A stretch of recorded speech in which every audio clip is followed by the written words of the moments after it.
नमस्कार, मैं हूं प्रिया। आज है 3 मई। चलिए जानते हैं बिहार की 25 बड़ी खबरों को। बिहार में कोविड-19 प्रभावितों की संख्या में लगातार हो रही है बढ़ोतरी। कोविड-19 बिहार में लगातार अपनी पैठ बनाए जा रहा है, जिसके तहत बीते दिन स्वास्थ्य मंत्रालय द्वारा जारी किए गए रिपोर्ट के अनुसार बिहार में कोविड-19 प्रभावित व्यक्तियों का आंकड़ा 481 पहुंच गया है। अगर पाए गए प्रभावित जगहों की बात करें तो अधिकतर भोजपुर, कैमूर, बक्सर, वैशाली के हैं, जिसके बाद सरकार अपनी तरफ से पूरी कोशिश करके कोविड-19 की रोकथाम के लिए काम कर रही है। बिहार में कोविड-19 से प्रभावित चौथे मरीज की गई जान। बिहार में कोविड-19 से जान गंवाने वालों का आंकड़ा जारी है। बीते दिन बिहार के चौथे मरीज ने दुनिया को अलविदा कह दिया है। स्वास्थ्य विभाग के प्रधान सचिव संजय कुमार द्वारा जारी किए गए जानकारी के अनुसार जिस व्यक्ति की जान गई है वह 45 वर्षीय था और 30 अप्रैल को कोविड-19 प्रभावित होने की पुष्टि के बाद पीएमसीएच में भर्ती किया गया था।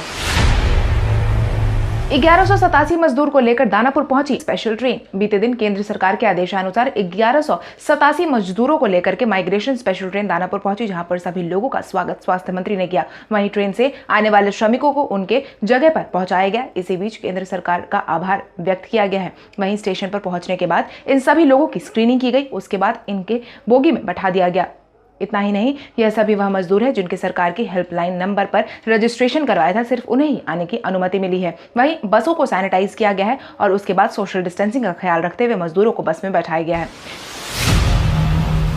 बीते दिन जारी किए गए पहले अपडेट में भोजपुर में एक साथ मिले 6 कोविड-19 प्रभावित। बिहार के भोजपुर जिले में बीते दिन पहले अपडेट में 6 कोविड-19 प्रभावित मिले हैं, जिसकी जानकारी बिहार के स्वास्थ्य मंत्रालय द्वारा जारी की गई है। भोजपुर में कोविड-19 प्रभावित की संख्या 18 तक पहुंचने के बाद जिला प्रशासन की परेशानी और ज्यादा बढ़ गई है। एहतियात के तौर पर जिला प्रशासन ने और सख्ती अपनाते हुए सीमा पर चौकसी को और ज्यादा बढ़ा दिया है। वहीं अब इलाके में सैनिटाइजेशन की प्रक्रिया को भी जोर कर दिया गया है। सुशील मोदी ने स्पेशल ट्रेन की संख्या बढ़ाने का दिया आश्वासन। बिहार के बाहर फंसे लोगों को वापस बुलाने के लिए बिहार सरकार ने बीते दिन स्पेशल ट्रेन का परिचालन करवाया था। वहीं ट्रेन बीते दिन दानापुर पहुंची थी। वहीं उप मुख्यमंत्री सुशील कुमार मोदी ने बीते दिन सभी आम नागरिकों को आश्वासन देते हुए यह भी साफ किया कि बिहार में और ज्यादा स्पेशल ट्रेनों को चलाया जाएगा, जिससे कि जयपुर, हैदराबाद से और देश के अनेक स्थानों से भी इन 5 विशेष ट्रेनों की मदद से रोजाना हजारों लोग की आवाजाही करवाई जाएगी।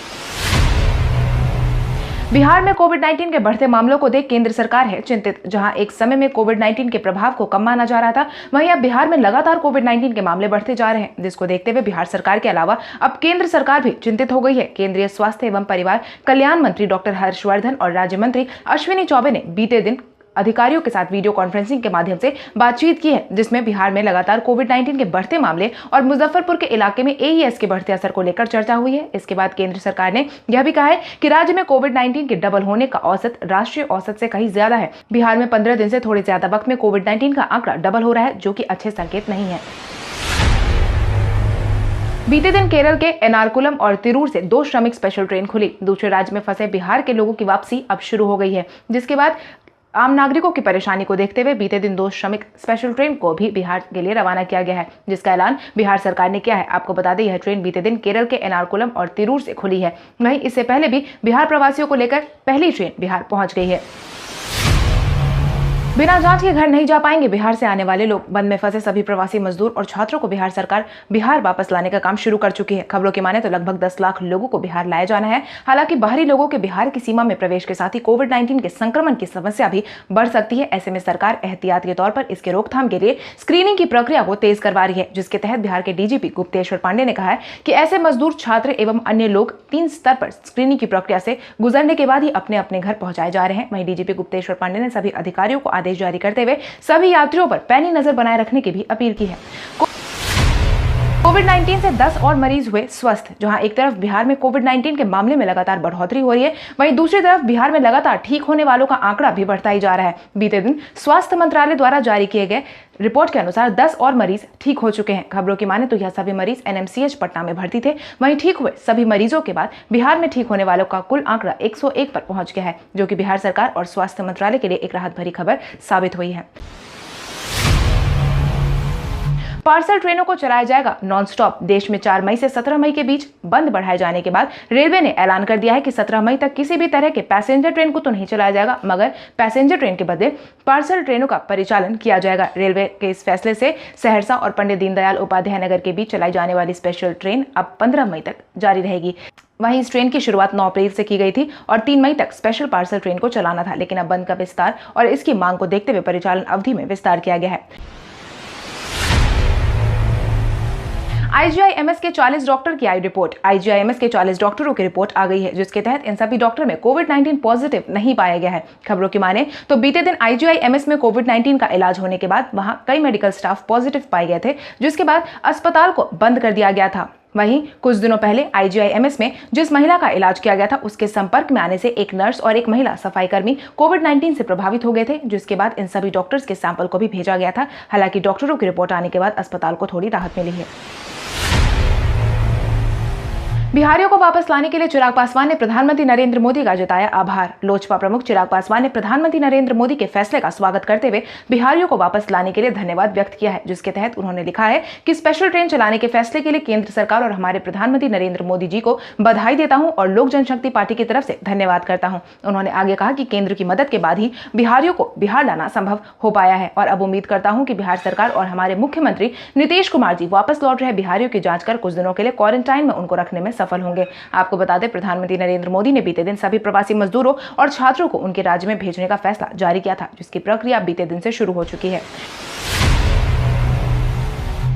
बिहार के सरकारी कर्मियों को बंद की अवधि का भी मिलेगा वेतन। बिहार के सभी सरकारी कर्मचारियों के लिए खुशखबरी। बिहार सरकार ने अधिसूचना जारी करते हुए यह साफ कर दिया है कि सभी सरकारी कर्मियों को बंद की अवधि का भी वेतन दिया जाएगा, जिसके तहत सरकारी कर्मियों को राहत देते हुए सरकार ने मार्च अप्रैल के उनके वेतन भुगतान का निर्णय लिया है। संविदा आउटसोर्सिंग के तहत काम करने वाले कर्मियों को भी बंद की अवधि का उनके नियुक्ति के शर्तों के अधीन वेतन देने की पहल को तेज किया जा रहा है। हालांकि सरकार ने अपने तरफ से 3 मई तक लोकल ट्रेन से यात्रा कर नौकरी पर आने वाले सभी लोगों की छुट्टी प्रदान कर रखी है। सरकार ने यह साफ कर दिया है कि बंद के दौरान अनुपस्थित कर्मियों को भी उपस्थित माना जाएगा और उन्हें वेतन दिया जाएगा। पीएमसीएच के 8 डॉक्टर्स को किया गया सस्पेंड। कोविड-19 के बढ़ते असर के बीच पीएमसीएच के 8 डॉक्टर्स को काम से निकाले जाने की खबर सामने आई है। पीएमसीएच से वैसे डॉक्टर्स को निकाला गया है जिनकी ड्यूटी आइसोलेशन वार्ड में लगाई गई थी, लेकिन आइसोलेशन वार्ड में लगाई गई ड्यूटी में सभी डॉक्टर्स ने ड्यूटी को लेकर शोर शराबा किया था। स्वास्थ्य विभाग की ओर से जानकारी के अनुसार इन सभी डॉक्टर्स को तत्काल प्रभाव से सस्पेंड कर दिया गया है। राज्यपाल फागू चौहान ने बीते दिन जानकी नवमी के शुभ अवसर पर बिहार वासियों को दी शुभकामनाएं।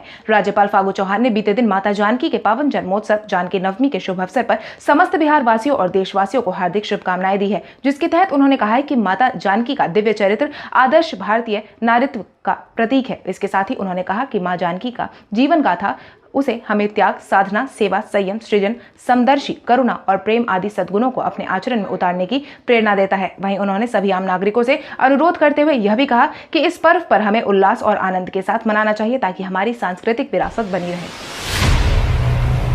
आइए जानते हैं रेड जोन में किन मामलों में मिलेगी छूट। कोविड-19 के मामले लगातार बढ़ते ही जा रहे हैं, ऐसे में बिहार के कई जिलों को रेड जोन में डाल दिया गया है, जिसके तहत मुंगेर, रोहतास, बक्सर, पटना और गया बिहार के रेड जोन की श्रेणी में डाले गए हैं। वहीं इन इलाकों में मिलने वाली छूट की बात करें तो auto, taxi, rickshaw, cab service चालू नहीं रहेंगे। इन इलाकों में सैलून, स्पा, नाई की दुकान नहीं खुलेंगी। इसके साथ ही जिलों के भीतर या बाहर जाने वाले बसों का परिचालन भी नहीं होगा। वहीं रेड जोन में कार में सिर्फ ड्राइवर के अलावा 2 व्यक्तियों के बैठने की अनुमति मिलेगी। वहीं बाइक पर सिर्फ 1 व्यक्ति के ही सवार होने की इजाजत दी गई है। आज कोटा से बिहार के लिए रवाना होंगी 2 ट्रेन। लॉकडाउन की वजह से दूसरे राज्य में फंस गए स्टूडेंट, श्रमिक और पर्यटकों को लाने की जिम्मेदारी अब सरकार ने उठा ली है। इसी क्रम में आज कोटा से बिहार के लिए 2 ट्रेन रवाना होंगी, जिसके तहत रेलवे के मुताबिक पहली ट्रेन सुबह 11 बजे कोटा से गया के लिए चलेगी। इसके बाद दूसरी ट्रेन रात 9 बजे कोटा से बरौनी के लिए रवाना होगी। खबरों की माने तो बरौनी के लिए ट्रेन में 8 जिलों के स्टूडेंट्स होंगे, वहीं गया के ट्रेन में 5 जिलों के छात्र मौजूद होंगे। हालांकि सभी छात्र अपने आईडी कार्ड के साथ ट्रेन में बैठेंगे। वहीं स्टूडेंट के साथ उनके पेरेंट्स को सफर करने की अनुमति दे दी गई है। वहीं स्पेशल ट्रेन से सफर करने वाले स्टूडेंट्स करेंगे जिनके मोबाइल पर कोटा डीएम की तरफ से एक मैसेज भेजा गया होगा। मुंगेर जिले में सड़क दिखने लगी है अब खाली। कोविड-19 के बढ़ते असर के बीच मुंगेर को रेड जोन में डाल दिया गया है। वहीं बिहार में कोविड-19 के सबसे अधिक मामले मुंगेर में ही देखने को मिले हैं। अकेले जमालपुर नगर परिषद क्षेत्र के सदर बाजार इलाके में 87 मामले आए हैं और यही कारण है कि जमालपुर नगर परिषद क्षेत्र में बंदी का सख्ती से अनुपालन कराया जा रहा है। वहीं मुंगेर में लगातार बढ़ रहे मामलों के बीच सड़कों और गलियों में सन्नाटा पसर गया है। कोविड-19 के जारी जद्दोजहद में सफलता मिलने के संकेत दिखाई दे रहे हैं। मुंगेर में बढ़ते असर को देखते हुए सभी लोगों से घरों में रहने की अपील की गई है। वहीं सैनिटाइजेशन की प्रक्रिया को जोर शोर से करवाया जा रहा है। कोविड-19 के माहौल में शिवानंद तिवारी ने मुख्यमंत्री नीतीश कुमार को लेकर कही अहम बात। कोविड-19 के फैलते असर के बीच राजनीति भी बिहार में जोर शोर से देखने को मिल रही है। इसी क्रम में राजद नेता शिवानंद तिवारी ने हाल ही में मुख्यमंत्री नीतीश कुमार की तुलना झारखंड के मुख्यमंत्री हेमंत सोरेन से की है, जिसके तहत उन्होंने कहा कि कोविड-19 के इस माहौल में मुख्यमंत्री नीतीश कुमार पर भारी पड़ रहे हेमंत सोरेन। यही कारण है कि दूसरे राज्यों से छात्रों को वापस बुलाने में झारखंड के मुख्यमंत्री बिहार के मुख्यमंत्री से ज्यादा सतर्कता के साथ काम कर रहे हैं। प्रवासी मजदूरों को लेकर राजनीति हुई शुरू। कोविड-19 के बढ़ते असर के बीच इस साल विधानसभा चुनाव का आयोजन भी होना है और यही कारण है कि कोविड-19 के रोकथाम के साथ साथ बिहार में राजनीति भी जोर शोर से देखने को मिल रही है। इसी क्रम में अप्रवासी मजदूरों का नया राजनीतिक मुद्दा बनाया गया है। हाल ही में उप मुख्यमंत्री सुशील कुमार मोदी ने कहा है कि जिसने अपने 15 साल के राज में बिहार की शिक्षा, खेती और उद्योग व्यवसाय को चौपट कर लाखों छात्र और मजदूर को दूसरे शहर में जाने पर मजबूर किया, वही आज केवल बयानबाजी कर प्रवासी बिहारियों के हमदर्द बन रहे। इतना ही नहीं, मंत्री सुशील कुमार मोदी ने आगे यह भी कहा कि मजदूरों पर सियासी रोटी सेकना बंद कर दे विपक्षी सरकार। तेजस्वी यादव ने मुख्यमंत्री नीतीश कुमार पर कसा तंज। नेता प्रतिपक्ष तेजस्वी यादव आए दिन मुख्यमंत्री नीतीश कुमार पर तंज कसते रहते हैं। इसी क्रम में उन्होंने एक बार फिर से मुख्यमंत्री नीतीश कुमार को आड़े हाथों लेते हुए कहा है कि प्रशासनिक क्षमता, संवाद, संवेदना, दूरदर्शिता आदि पैमाने पर सीएम साहब विफल ही नजर आते हैं। इसके साथ ही उन्होंने कहा कि खुद की मांग खुद ही खंडन, खुद का आग्रह खुद ही हाथ खड़े कर देना, इनका एक सूत्री एजेंडा हमारे सकारात्मक सुझाव के विपरीत ही देखने को मिला है। दरअसल तेजस्वी यादव ने बीते दिन कई रीट्वीट्स किए हैं। हालांकि केंद्र सरकार ने दूसरे राज्यों में प्रवासी मजदूरों और छात्रों की आवाजाही को अनुमति दे दी थी, उसके बाद भी लगातार तेजस्वी यादव मुख्यमंत्री नीतीश कुमार पर तंज कसने का सिलसिला जारी रखे हुए हैं। लक्ष्मीपति बालाजी ने महेंद्र सिंह धोनी को लेकर दिया अहम बयान। पूर्व भारतीय तेज गेंदबाज और IPL franchisee Chennai Super Kings के गेंदबाजी कोच लक्ष्मीपति बालाजी ने हाल ही में महेंद्र सिंह धोनी को लेकर एक अहम बयान जारी किया है, जिसके तहत उन्होंने कहा कि महेंद्र सिंह धोनी की कप्तानी में 2007 में T20 विश्व कप को जीतना क्रिकेट के इस सबसे छोटे प्रारूप और अधिक लोकप्रिय बनाया गया है। आपको बता दें, महेंद्र सिंह धोनी के नेतृत्व में टीम इंडिया 2007 में खेले गए पहले T20 विश्व कप फाइनल में आखिरी ओवर तक चले मैच में पाकिस्तान को 5 रन से हराकर विश्व विजेता बनी थी। वहीं बालाजी ने अपनी बात को जारी रखते हुए आगे यह भी कहा कि पुराने दिनों की बात है कि जब शोएब अख्तर बहुत दूर से दौड़ कर आते थे, काफी तेज गेंद फेंकते थे, लेकिन राहुल द्रविड़ एक गेंद को आसानी से छोड़ देते थे। यह क्लासिकल क्रिकेट का हिस्सा था जो कम हो गया है।